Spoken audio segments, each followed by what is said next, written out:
இந்த சாப்டரில் நம்ம MySQL in PHP பார்க்க போகிறோம். ஸோ அதாவது வந்து எப்படி MySQL வந்து PHP இன்டெகிரேட் பண்ணுறது, எப்படி இதை வெப்பில் கொண்டு வரது அப்படிங்கிறத நம்ம பார்க்க போகிறோம். ஸோ இதில் வந்து 2 டைப்ஸ் இருக்குது. அதாவது வந்து MySQLi அண்ட் PDO. ஸோ எதுக்காக இந்த கான்செப்ட் அப்படின்னு பார்த்தோம் அப்படின்னா, இது வந்து ஒவ்வொரு மெத்தட்ஸ், அதாவது வந்து எப்படி MySQL PHPயில் கால் பண்ணுறது அப்படிங்கிறதுக்கான 2 மெத்தட்ஸ். ஸோ MySQL அப்படிங்கிறது வந்து MySQL இம்ப்ரூவ்ட் அப்படின்னு சொல்லுவாங்க.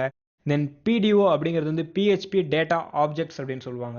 ஸோ இந்த 2 கான்செப்ட் யூஸ் பண்ணி தான் நம்ம வந்து PHPயும் MySQL கனெக்ட் பண்ண போகிறோம். அதாவது வந்து இங்கே ஒர்க் பண்ணுற டேட்டாவை வந்து நம்ம MySQL டேட்டா பேஸில் இன்சர்ட் பண்ணுறதா இருக்கட்டும், இல்லை அங்கேருந்து கொண்டு வந்து இதை ரிட்ரைவ் பண்ணி அதை டிஸ்பிளே பண்ணுறதா இருக்கட்டும். ஸோ இது ரெண்டுமே வந்து இந்த கான்செப்ட் யூஸ் பண்ணி தான் பண்ண போகிறோம். ஸோ MySQL வந்து எப்படி நம்ம யூஸ் பண்ணோம் அப்படின்னா வந்துட்டு 2 கான்செப்ட்ஸுமே வந்துட்டு இப்போ ஒரு டேட்டா பேஸோட கனெக்ட் பண்ணணும் அப்படின்னா வந்துட்டு நமக்கு வந்து 4 பேராமீட்டர்ஸ் வேணும். ஃபார் எக்ஸாம்பிள் நம்ம வந்து இங்கே இருக்க ஒரு கம்ப்யூட்டரை இன்னொரு இடத்துல இருக்க கம்ப்யூட்டரை நம்ம கனெக்ட் பண்ண போகிறோம் அப்படின்னா வந்துட்டு சம் பேராமீட்டர்ஸ் நமக்கு வேணும். ஃபார் எக்ஸாம்பிள் வந்து அந்த கம்ப்யூட்டரோட ஐபி நமக்கு தெரிஞ்சிருக்கணும், இல்லைனா அதோட நேம் நமக்கு தெரிஞ்சிருக்கணும். தென் அதோட யூசர் நேம், எந்த யூசர் நம்ம அதை கனெக்ட் பண்ண போகிறோம் அப்படிங்கிறது தெரிஞ்சிருக்கணும். தென் அதோட பாஸ்வேர்ட்ஸ் தெரிஞ்சிருக்கணும். ஸோ இதுதான் வந்துட்டு ஒரு பேராமீட்டர்ஸ், அதாவது வந்து ஒரு கண்டிஷன். அதாவது வந்து என்கிட்ட இருக்க கம்ப்யூட்டர் வந்து இன்னொரு இடத்துல கனெக்ட் ஆகணும் அப்படிங்கிறதுக்கு வந்து சம் கண்டிஷன்ஸ் வேணும். எதுக்காக அப்படி கொடுக்குறோம் அப்படின்னு பார்த்தா ஒரு அத்தன்டிகேஷன் பர்பஸ். அப்படி இல்லை அப்படின்னு பார்த்தா யார் வேணால் அதை கனெக்ட் பண்ணிக்கலாம். ஸோ அப்படி இருக்கக்கூடாது, ஒரு அத்தன்டிகேட்டட் பர்பஸ் இருக்கணும் அப்படிங்கிறதுக்காக தான் வந்துட்டு இந்த பேராமீட்டர்ஸ்லாம் நம்ம கொடுக்குறோம். ஸோ எப்படி இந்த MySQLில் வந்துட்டு எப்படி ஒரு கனெக்ஷன்ஸ் ஒர்க் ஆகுது அப்படிங்கிறத நம்ம பார்க்கலாம். ஸோ நம்ம ஒரு PHP ஃபைல் கிரியேட் பண்ணிக்கலாம். ஸோ நியூ ஃபைலில் வந்துட்டு நம்ம ஒரு சேவ் கொடுக்குறோம். ஸோ இதில் வந்து connect.php அப்படின்னு ஒரு ஃபைல் நம்ம கிரியேட் பண்ணியாச்சு. ஸோ இந்த இடத்துல வந்து PHP எக்ஸ்டென்ஷன்ஸ் போட்டு நம்ம கொஷின் ஸ்டார்ட் பண்ணியாச்சு. ஸோ தென் வந்து கொஷின்ஸ் போட்டு அதுக்கப்புறம் அதை க்ளோஸ் பண்ணோம். ஸோ இப்போ வந்துட்டு MySQL connect அப்படிங்கிற ஒரு மெத்தட். ஸோ இது வந்து இன்பில்ட்டாக இருக்கிற PHP மெத்தட். ஸோ இதில் 4 பேராமீட்டர்ஸ் நம்ம பாஸ் பண்ணணும். ஃபர்ஸ்ட் வந்து லோக்கல் ஹாஸ்ட். ஸோ லோக்கல் ஹாஸ்ட் அப்படிங்கிறது வந்து என்ன சர்வரோட நம்ம கனெக்ட் பண்ண போகிறோம், என்ன MySQL சர்வரோட நம்ம கனெக்ட் பண்ண போகிறோம். ஸோ இப்போ வந்து நம்ம லோக்கலாக இருக்க சர்வரோட கனெக்ட் பண்ணுறனால இந்த இடத்துல லோக்கல் ஹாஸ்ட் அப்படின்னு போடுறோம். இல்லை எனக்கு வந்து ஃபர்தர் நம்ம காசு கொடுத்து வேறு சர்வர் வாங்கியிருக்கோம் அப்படின்னா அந்த சர்வரோட ஐபிஓ இல்லைனா வந்து அந்த சர்வரோட நேமே நம்ம மென்ஷன் பண்ணிக்கலாம். ஃபார் எக்ஸாம்பிள் இப்போ வந்து www.something.com அப்படிங்கிறதுலாம் என்னோட MySQL சர்வர் இருக்குது அப்படின்னா வந்து நம்ம அதை கூட இந்த இடத்துல மென்ஷன் பண்ணிக்கலாம். ஸோ இப்போ நம்மகிட்ட லோக்கல் சர்வர் இருக்கிறதுனால ஜஸ்ட் லோக்கல் ஹாஸ்ட் அப்படின்னு நம்ம போட்டால் போதும். தென் லோக்கல் ஹாஸ்ட்டுக்கு அப்புறம் வந்துட்டு எந்த யூசர் நேமில் நம்ம அதை கனெக்ட் பண்ண போகிறோம் அப்படிங்கிறத மென்ஷன் பண்ணணும். ஸோ ரூட் அப்படிங்கிற யூசர் நேமில் தான் நம்ம கனெக்ட் பண்ணுற போகிறோம். as usual நம்ம GUIயில் என்ன கொடுத்தோமோ அதே தான் இங்கே கொடுக்கணும். தென் வந்து பாஸ்வேர்ட் நம்ம வந்து பிளாங்காக விட்டதுனால பாஸ்வேர்டு வந்து ஜஸ்ட் பிளாங்காக விட்டால் போதும். தென் ஃபைனலாக வந்து டிஃபால்ட் டேட்டா பேஸ். ஸோ எந்த டேட்டா பேஸை நீங்கள் ஆக்சஸ் பண்ண போகிறீங்க அப்படிங்கிறதுக்காக இங்கே கொடுக்கலாம்.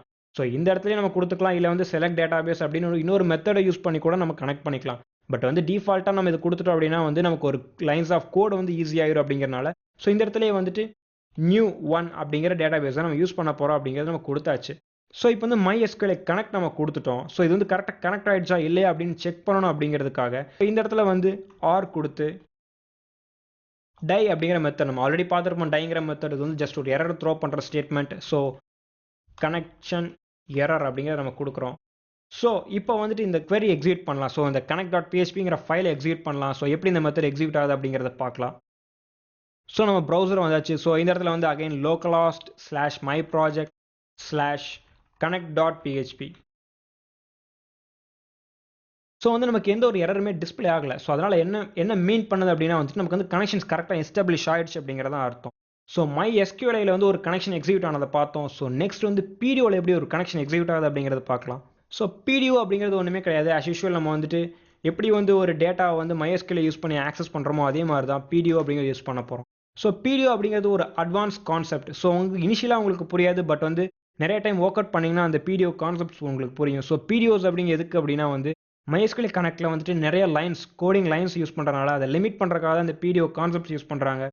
ஸோ PDO அப்படின்னு ஒரு வேரியபிள் கிரியேட் பண்ணிட்டோம். ஸோ இதில் இருக்க நியூ PDO அப்படின்னு கொடுத்து இதில் வந்து MySQL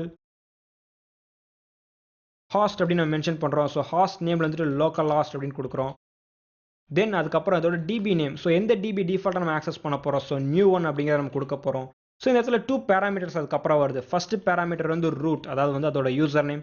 செகண்ட் பேராமீட்டர் அதோட password. So just leave it blank நம்ம கொடுத்துட்டோம். இப்போ வந்து இது கரெக்டாக ஒர்க் ஆகுதான்னு பார்க்கலாம். ஸோ இப்போ வந்து நியூ PDO கொடுத்தாச்சு. இப்போ வந்து இது கரெக்டாக ஆகிடுச்சா இல்லை அப்படின்னு பார்க்குறதுக்கு நம்ம அகைன் இங்கே ஒரு if கண்டிஷன் கொடுக்கலாம். So not equal to PDO. So PDO means ஒரு கனெக்ஷன், நாட் PDO அப்படின்னா வந்து நாட் கனெக்டட் அப்படிங்கிற மீனிங். ஸோ இந்த இடத்துல வந்து நம்ம ஒரு எக்கோ ஸ்டேட்மெண்ட் கொடுக்கலாம். ஸோ எக்கோ நாட் கனெக்டட் அப்படின்னு வரலாம். ஸோ நாட் கனெக்டட் அப்படிங்கிறத நம்ம மென்ஷன் பண்ணியாச்சு. ஸோ நாட் கனெக்டட் அப்படிங்கிறது கொடுத்தாச்சு. ஸோ இப்போ இதோட அவுட்புட்ஸ் எப்படி வரும் அப்படிங்கிறது இப்போ நம்ம பார்க்கலாம். ஸோ நம்ம அகைன் இதை ரிஃப்ரெஷ் பண்ணியாச்சு. ஸோ நமக்கு வந்து சம் வார்னிங் எரர் வந்திருக்கு. ஸோ என்ன வந்திருக்கு அப்படின்னு பார்த்தா வந்து நமக்கு யூஆர்எல் கரெக்டாக இல்லை, நோ சச் ஹாஸ்ட் நோன் அப்படின்னு வந்திருக்குது.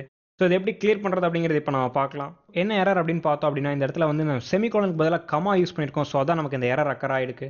ஸோ இப்போ இதை ரிஃப்ரெஷ் பண்ணிட்டா என்ன அவுட்புட் வரும் அப்படிங்கிறத நம்ம பார்க்கலாம். நம்ம இது ரிஃப்ரெஷ் பண்ணியாச்சு. ஸோ நமக்கு வந்து அவுட்புட் கிளியர் ஆயிடுச்சு. ஸோ அதாவது வந்துட்டு நமக்கு கனெக்ஷன் கரெக்டாக எஸ்டாப்ளிஷ் ஆயிடுச்சு. ஸோ வந்து நமக்கு எந்த ஒரு எரருமே அக்கர் ஆகலை. ஸோ இந்த சாப்டரில் வந்துட்டு நம்ம MySQL எப்படி PHPயில் யூஸ் பண்ணோம், எப்படி வந்து ஒரு MySQL வந்து கனெக்ட் பண்ணோம் அப்படிங்கிறத பார்த்தோம். ஸோ அதில் 2 டைப்ஸ் நம்ம பார்த்தோம். MySQLi அண்ட் PDO அப்படிங்கிற கான்செப்ட் பார்த்தோம். ஸோ MySQLi அண்ட் PDO வந்து எப்படி ஃபர்தர் சாப்டர்ஸில் எப்படி வந்து அதை ஃபுல்லாக எக்ஸ்பிளைன் பண்ணிவிட்டு அதை எப்படி யூஸ் பண்ணுறோம் அப்படிங்கிறத பார்க்கலாம். ஃபார் எக்ஸாம்பிள் எப்படி அதிலேயே நம்ம ஒரு டேபிள் கிரியேட் பண்ணுறோம், எப்படி அதில் டேட்டா இன்சர்ட் பண்ணுறோம், அது எப்படி அதை வந்து ரிட்ரை பண்ணுறோம் அப்படிங்கிறத வந்துட்டு நம்ம நெக்ஸ்ட் சாப்டர்ஸில் பார்க்கலாம்.